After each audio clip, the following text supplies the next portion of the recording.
दोन राजांच्या समोर एका मोठ्या राजाच्या संदर्भात अध्यक्षीय मनोगत व्यक्त करण्याची एक जबाबदारी माझ्यावर आलेली आहे. आज खरं तर मी थोडं बाजूला बसून सगळं ऐकणार होतो, परंतु आजच्या या अत्यंत पवित्र आणि प्रेरणादायी अशा कार्यक्रमाचे जे अध्यक्ष आहेत ते देखील एक राजेच आहेत, ज्यांना मी राजेंद्र राजे असं म्हणतो. बडोद्याला आपल्या बंधूंसह त्यांनी एक फार मोठी अशी कंपनी स्थापन केलेली आहे आणि त्या कंपनीच्या माध्यमातून भारतभर सोलर एनर्जीच्या अनुषंगानं पहिल्यांदा या भारतामध्ये जाणीव जागृती आणि प्लांटेशन करण्याचा जो प्रयोग झाला त्याचे मूळ जनक म्हणजे प्रदीप राजे आणि राजेंद्र राजे. आणि हे या भूमीतले पुत्र आहेत, या मातीतले पुत्र आहेत. पाटेवाडी त्यांचं मूळ गाव. असे एक राजे की ज्यांच्या वतीनं मी अध्यक्षीय मनोगत व्यक्त करत आहे. वक्तृत्वाच्या स्पर्धेच्या माध्यमातून महाराष्ट्र गाजवलेला आणि या महाराष्ट्राच्या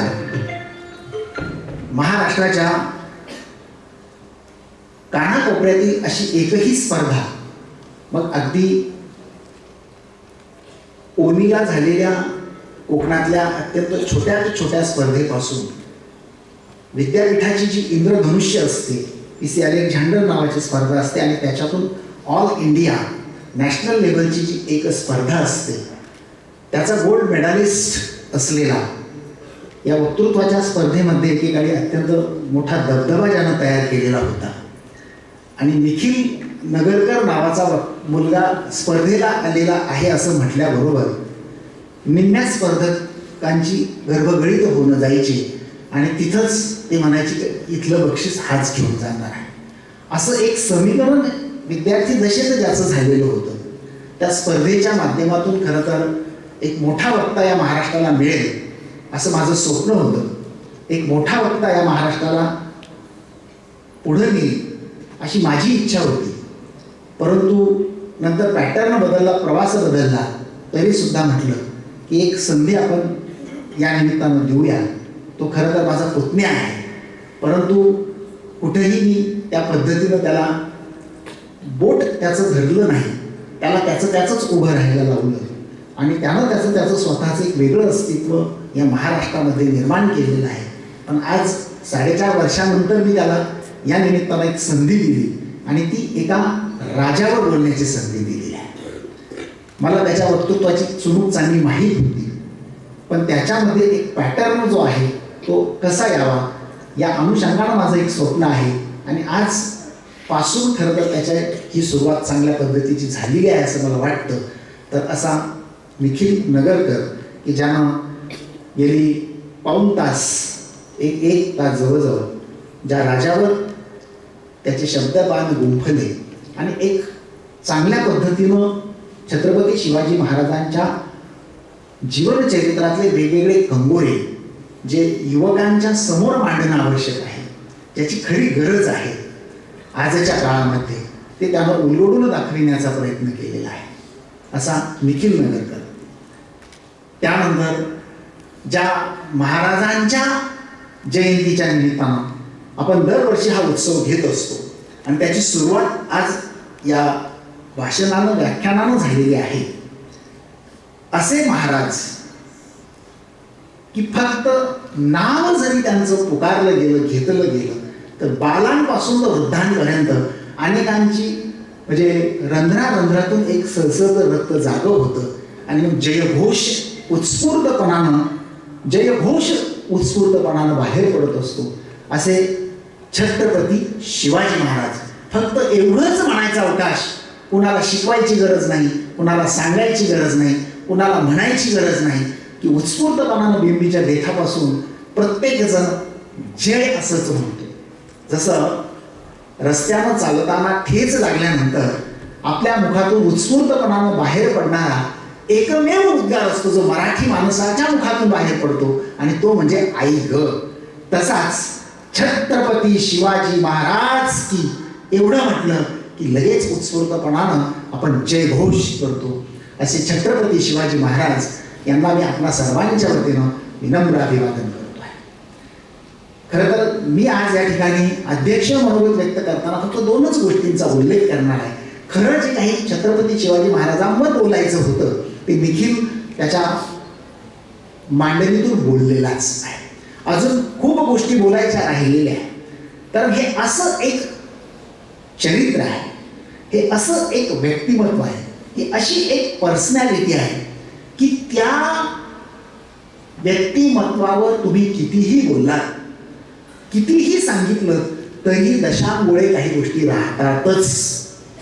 असं हे एक सगळ्या गोष्टींना पुरून उरणारं एक जागतिक पातळीवरचं व्यक्तिमत्व आहे आणि ते आपल्या मराठी मातीतलं आहे.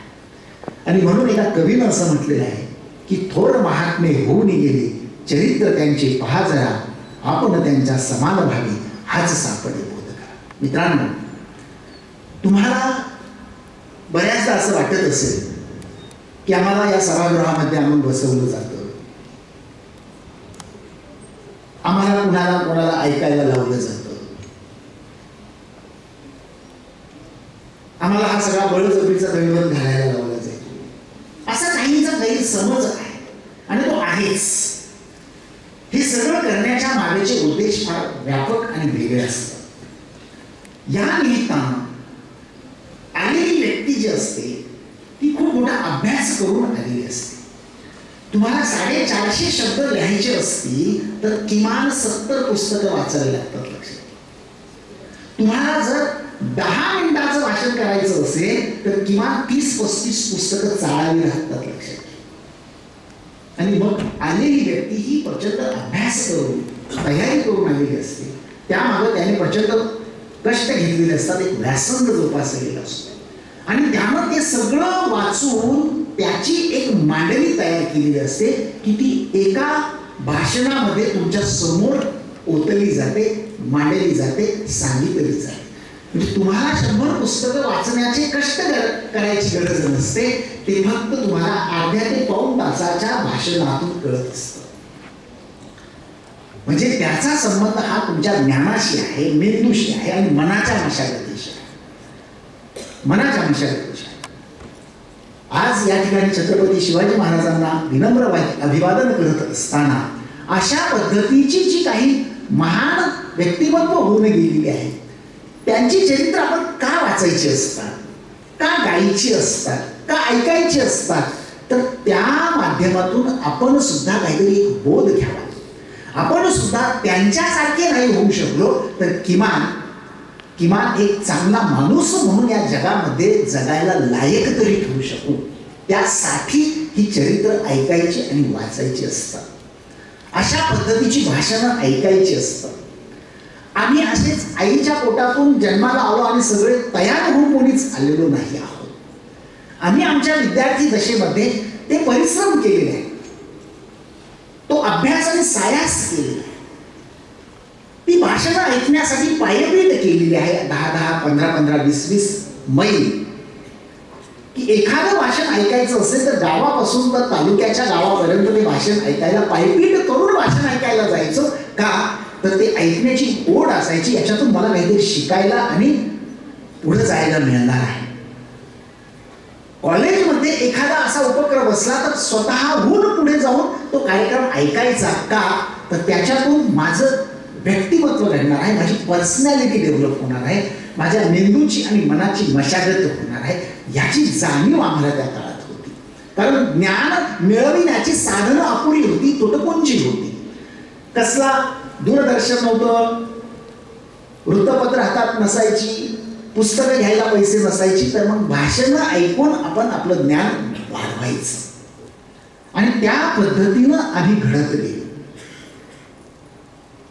आणि हे सगळं मग तुमच्या पुढे आणत असताना अशा पद्धतीचे उपक्रम, अशा पद्धतीच्या व्याख्यानांचं आयोजन काय केलं जातं तर त्याच्यातून तुम्ही पुस्तकी ज्ञानाच्या पलीकडचं जे खरं जगण्यासाठी लागत असतं, जगण्याची लायकी आपल्यामध्ये यावी म्हणून लागत असतं, त्याच्यासाठी हे सगळं असतं. आणि मग ज्या छत्रपती शिवाजी महाराजांच्या अनुषंगानं आज आपण त्यांच्या जयंतीच्या अनुषंगानं आज या ठिकाणी एकत्र आलेलो आहोत. आपण हा 3 दिवसीय असा उत्सव दरवर्षी चांगल्या पद्धतीनं घेत असतो. उद्या निबंध स्पर्धा आहे, त्याचबरोबर वक्तृत्व स्पर्धा आहे. मला वाटतं परवा वेशभूषा वगैरे ठेवली नसेल कदाचित, पण परवा आपण एक अडीच तासाचा शिववाणी एक सांस्कृतिक जलसा नावाचा 10 कलावंतांनी तयार केलेला एक अत्युत्तम नृत्य, नाट्य आणि गायन, संगीत याचं संमिश्रण असलेला एक 2.5 तासांचा शिवचरित्रावर आधारलेला अत्यंत सुंदर असा सांस्कृतिक कार्यक्रम जो पुण्याच्या एका टीमचा आपण या ठिकाणी घेत आहोत. आणि दुर्गेश काळे नावाचा एक लोकगायक कलावंत जो मागच्या आठवड्यातच आपल्या महाविद्यालयात येऊन काही गाणी गाऊन गेला पहा, तर त्याची टीम तो कार्यक्रम या ठिकाणी सादर करते आहे. म्हणजे येते 3 दिवस आपला परिसर आणि आपण सगळे शिवमय होणार आहोत. शिवमय असा संस्कार या वातावरणावर असणार आहे की जेणेकरून तुम्हाला तुमच्या पुढच्या वाटचालीमध्ये का जगावं, कशासाठी जगावं आणि कसं जगावं हे कळण्यासाठी आहे. कारण हे वय असं द्वार आहे की कितीही सांगितलं तरी आपल्याला ते कळत नसतं आणि कळलं तर वळत नसतं. आणि ते सतत असं केलं की आपोआप वळायला सुरुवात होते. म्हणून येते 3 दिवस आपल्या परिसरामध्ये आपण शिवमय अशा पद्धतीच्या वातावरणात राहणार आहोत. आणि हा शिवजयंती उत्सव आपलं रोजचं जे काही शैक्षणिक कामकाज आहे ते चालू ठेवत आपण हे सगळं करत आहोत. हा जो कालावधी असा आहे की याच काळामध्ये विविध महाविद्यालयामध्ये वेगवेगळ्या पद्धतीचे डेज सुरू झालेले आहेत. कुठे चॉकलेट डेज आहे, कुठं तुमचा टाय डे आहे, कुठं आणखी प्रॉमिस डे आहे, आणखी काय बरेच काय डे आहे. इतके बेंगळुरी आपण झालेलो आहोत आणि त्याची क्रेज फार मात्र मोठी आहे. म्हणजे एखादं व्याख्यान ऐकण्यासाठी मुलांना बळजबरीनं आणावं लागतं. पण जर मी उद्या असं म्हटलं असतं की उद्या आपला ट्रॅडिशनल डे आहे, या महाविद्यालयाच्या परिसरात उभं राहायला जागा राहिली नसते. ही वस्तुस्थिती आहे. आणि मग आपण चाललेलो कोणत्या दिशेनं आहे याचा विचार करण्याची वेळ आहे. निखिलनं या ठिकाणी आजच्या युवकांपुढचे छत्रपती शिवाजी महाराज मांडत असताना की आजची युवा पिढी कोणत्या दिशेनं जाते आहे आणि आता तिला कोणत्या दिशेनं नेण्याची गरज आहे. तर डेज साजरे करावे की करू नयेत, जीवनामध्ये हा आनंद घ्यावा की घेऊ नयेत, ह्याविषयी मला काही बोलायचं नाही. तो तुम्ही घ्या, भरपूर घ्या. पण तो घेत असताना जगण्याचं ज्ञान आणि भान सुद्धा आपण जपलं पाहिजे. आणि त्याच्यासाठीच मग या महान चरित्रांची आपल्याला आठवण सतत व्हावी म्हणून यासारख्या व्याख्यानांचं आपण सातत्यानं आयोजन करतो. ती शिक्षा नसते तर तो संस्कार असतो.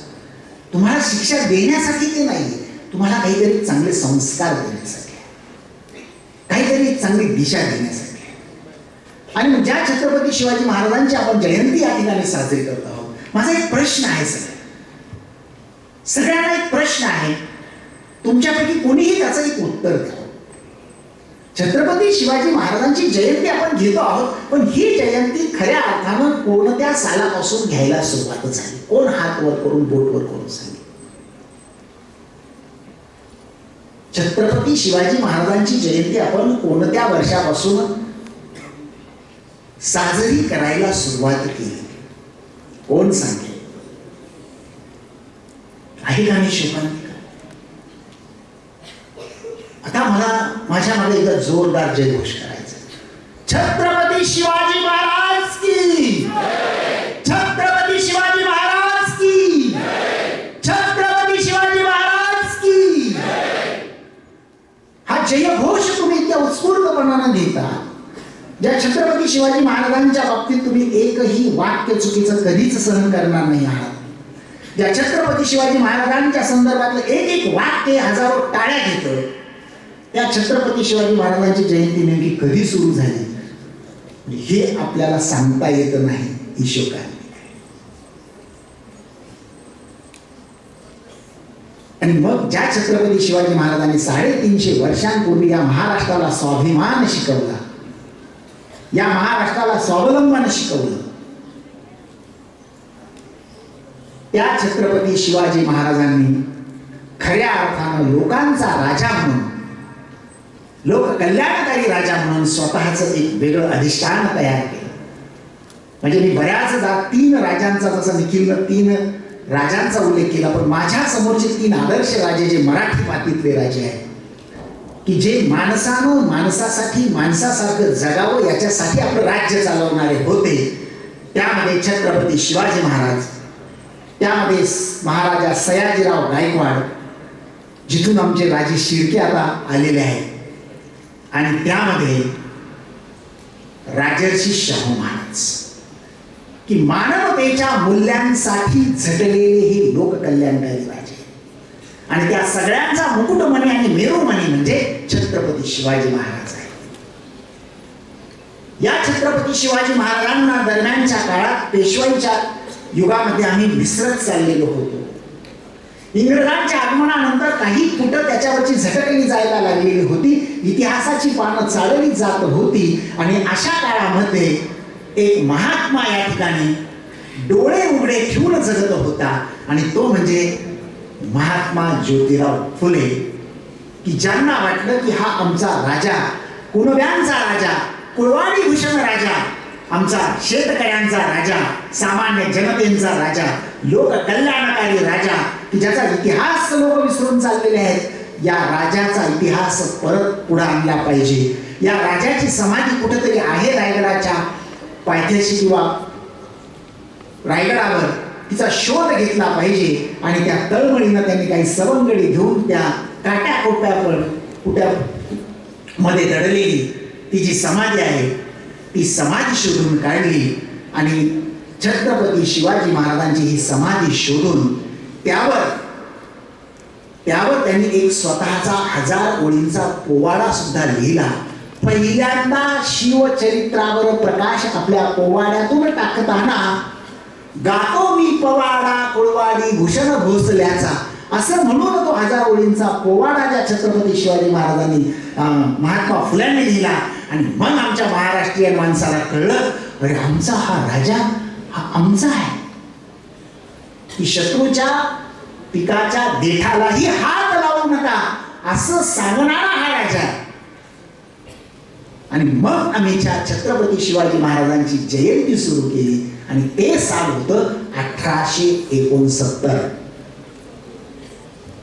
आणि इथून सुरू झाला हा शिवजन्म जयंतीचा उत्सव आणि महोत्सव, आणि तो हयात तेव्हापासून आजपर्यंत शिवजयंती आली की 4 महिने आधीच आमच्यामध्ये संचारलेलं असतं. वाचलं सगळ्या महाराष्ट्रातलं वातावरण शिवमय झालेलं असतं.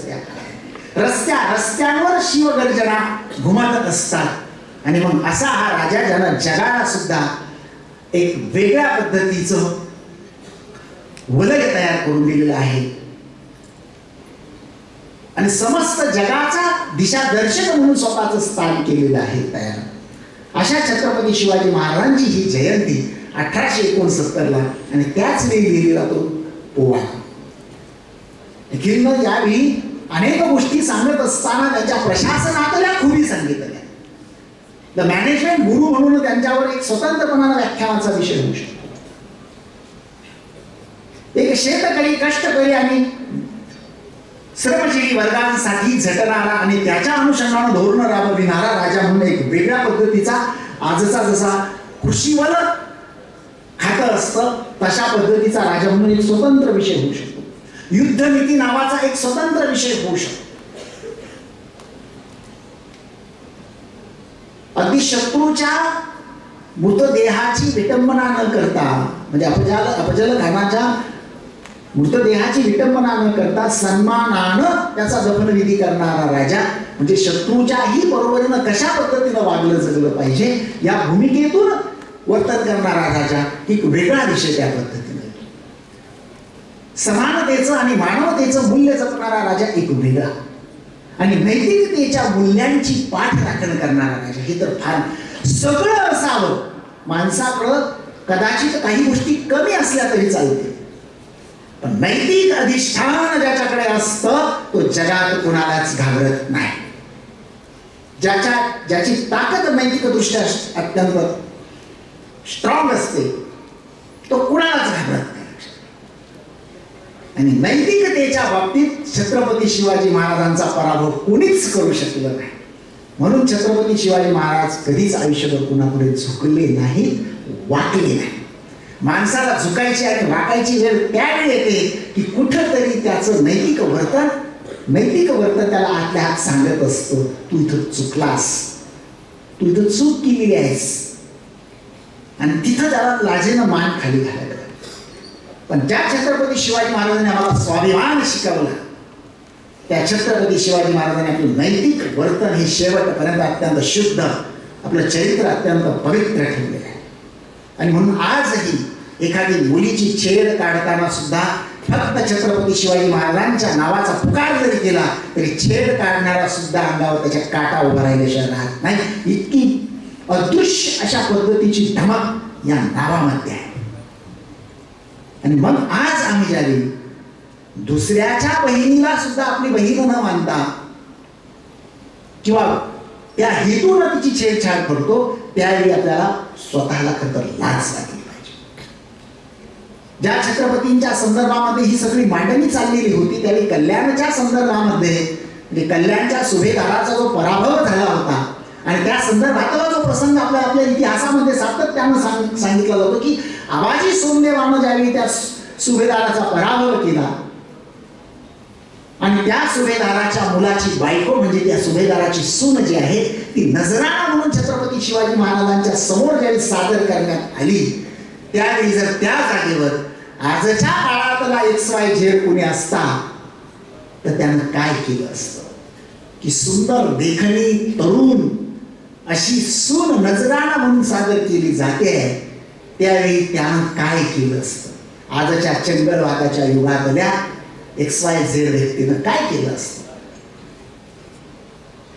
तुम्ही आम्ही काय केलं असतं. थोडासा मनाला आपण प्रश्न करावा. पण छत्रपती शिवाजी महाराजांनी त्या ठिकाणी काय म्हटलंय, अशीच असती आमची माता आम्ही असेच झालो असतो. अरे त्या कल्याणच्या सुभेदाराच्या सुनेला सुद्धा आईचा दर्जा दिला आणि स्त्री सन्मान काय असतो हे जगाला दाखवून दिलं आणि चोडी म्हणजे तिचा विधिवत तिचा मान सन्मान करून तिची पाठवणी केली गेली. अरे हे नैतिक धारिष्ट त्या राजामध्ये आहे. असं नैतिक धारिष्ट जर राजामध्ये असेल तर तो जगात कोणालाच घालू शकत नाही.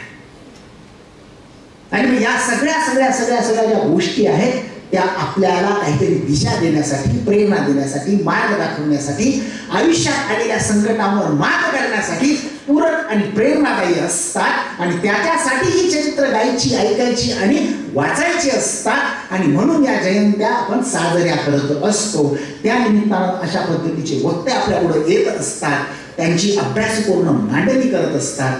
तुम्ही सगळ्यांनी जे काही ऐकलंय ते एका कानानं ऐकलं आणि दुसऱ्या कानानं सोडलं असं कधीच करायचं नसतं. घरी गेल्यावर 5 मिनिटं त्याच्यावर किमान चिंतन करायचं असतं की आज काय घडलं, मला काय कळलं, मी काय शिकलो, मी पुढे त्याचा काय वापर. आणि हे जो करेल तो आयुष्यात कधीच अयशस्वी होणार नाही, हा माझा शब्द आहे. तर आज या ठिकाणी खरं तर राजेश शिर्के हे या ठिकाणी अध्यक्ष म्हणून त्यांनी भूमिका निभावली आहे. म्हणजे आपण म्हणतो की सुरतेवर छत्रपती शिवाजी महाराजांनी स्वारी केली आणि मराठ्यांची सत्ता ही आटके पार पोहोचली होती. इतकं मोठं म्हणजे मोठा पराक्रम मराठा सत्तेनं गाजवलेला आहे. आणि त्या सुरतेहून आज राजे शिर्के आलेले आहेत, म्हणजे प्रातिनिधिक स्वरूपामध्ये. त्यांची जी कंपनी आहे ही कंपनी भारतभर एक रिन्युएबल एनर्जीचं काम करते आहे, सोलर एनर्जीचं फार मोठं काम करते आहे. आणि आपल्या महाविद्यालयामध्ये जो एक सोलर प्लांट नजीकच्या काळामध्ये उभा राहतो आहे, जवळजवळ एक 80 ते 82 लाखाचा तो प्लांट असणार आहे. त्या प्लांटसाठी त्यांचा आपल्याला प्रचंड मोठा सपोर्ट आहे.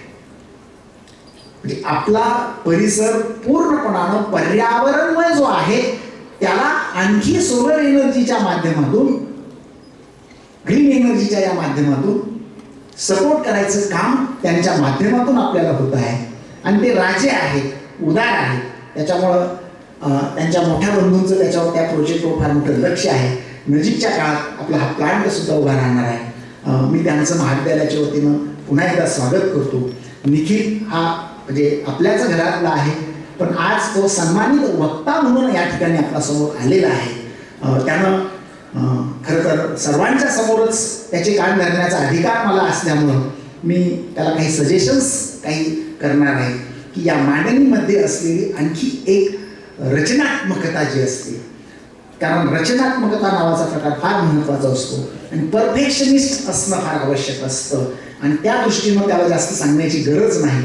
त्यानं हजारो स्पर्धा गाजवलेल्या आहेत, पण स्पर्धेतलं भाषण आणि तयार श्रोत्यांच्या समोरचं भाषण याच्यातलं महनंतर आता त्याला कळायला चांगलं लागलेलं दिसतं. त्यानं आणखी याच्यामध्ये मौलिक भर टाकून आपल्यातला वक्ता फुलवत न्यावा आणि स्वतःचं एक वेगळं अधिष्ठान या महाराष्ट्रामध्ये तयार करावं अशा शुभेच्छा या निमित्तानं त्याला देतो. त्याच्याबरोबरीनं आमच्या शिर्डीगावचे सरपंच बरोबर आलेले आहेत श्री भगत म्हणून, मी त्यांचंही महाविद्यालयाच्या वतीनं स्वागत करतो. आणि तुम्ही सर्व भाषण ऐकत असताना खूप भरभरून प्रतिसाद देत होत्या, टाळ्या वाजवत होतात.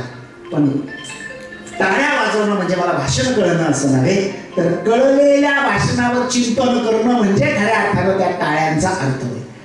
चिंतन करा, सांगितलेला तो प्रसंग, सांगितलेला तो मुद्दा आणि त्याचा माझ्या जगण्याशी असलेला संबंध याची जरा सांधेजोड करा आणि 1-5 मिनिटं फक्त घरी जाऊन विचार करा, मी माझ्या शिवबाच्या चरित्रातून काय शिकलो. उद्या निबंध स्पर्धा होईल, त्यात तुम्हाला काय मांडता येईल ते मांडण्याचा प्रयत्न करा, चित्रातून मांडण्याचा प्रयत्न करा. आणि परवा जो सांस्कृतिक जलसा याच मंचावर अत्यंत खुल्या वातावरणात होणार आहे, त्याचा मनोराज्य पद्धतीनं आस्वाद पण घ्या आणि शिका पण, असं आव्हान करतो. आणि आपल्या सर्वांची रजा घेत असताना पुन्हा एकदा शिवचरणी नतमस्तक होतो. धन्यवाद. जय शिवराय, जय महाराष्ट्र.